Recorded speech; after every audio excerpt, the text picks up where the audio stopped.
Rajkot મહાનગરપાલિકાનું general board શરૂ થાય તે પૂર્વે વિપક્ષના કોર્પોરેટરો દ્વારા નોંધાવવામાં આવ્યો પ્રતિકાત્મક વિરોધ।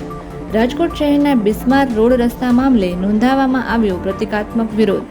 વસરામ સાગઠિયા, કોમલ ભારાઈ અને મકબૂલ દાઉદાણી સહિતના કોંગ્રેસના કોર્પોરેટરો દ્વારા નોંધાવવામાં આવ્યો વિરોધ। રંગીલું રાજકોટ ખાડીલું રાજકોટ બન્યું હોવાના આક્ષેપ।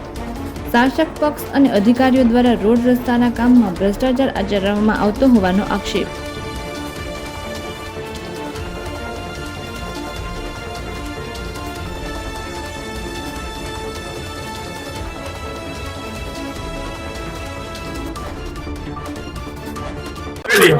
હાલો વસરામભાઈ, માથે રાખવાનું શું કહેશો તમને આજે રંગલપુરમાંથી બહાર કાઢવામાં?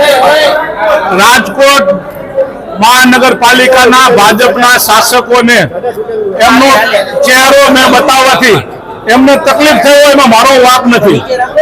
એનો ચહેરો ખુલ્લો પડે, એમનો ભ્રષ્ટાચાર ખુલ્લો પડે, એ ભ્રષ્ટાચારમાં એ લોકો ડૂબેલા ખુલ્લું ન થાય એટલા માટે એમને બહાર કાઢી મૂકવામાં છે।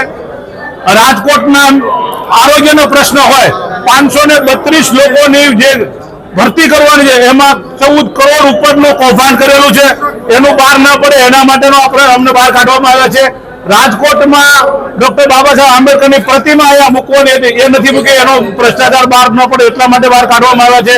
આ લોકોએ પોતે કરેલા કાર્યો જે હકીકતમાં ખોટા કરાવેલા છે, ભ્રષ્ટાચાર કરાવ્યા છે, ડામરના ખોટા બિલો રજૂ કર્યા છે, પેચવર્કના બિલો રજૂ કર્યા છે, એના કરોડો રૂપિયાના કૌભાંડ બહાર ન પડે એના માટે એમને બહાર કાઢી મૂકવામાં આવે છે અને એ પોતાની ચર્ચાઓ કરે છે। હકીકતમાં પોતાનો ચહેરો બિયામણો છે એ અમને ખબર નહોતી ને એમનો બતાવ્યા પછી ભાજપને પોતાનો ચહેરો આટલો બિયામણો છે એમને બતાવ્યા પછી જો ખબર પડે એટલે અમને બહાર કાઢી મૂકવામાં આવ્યા છે।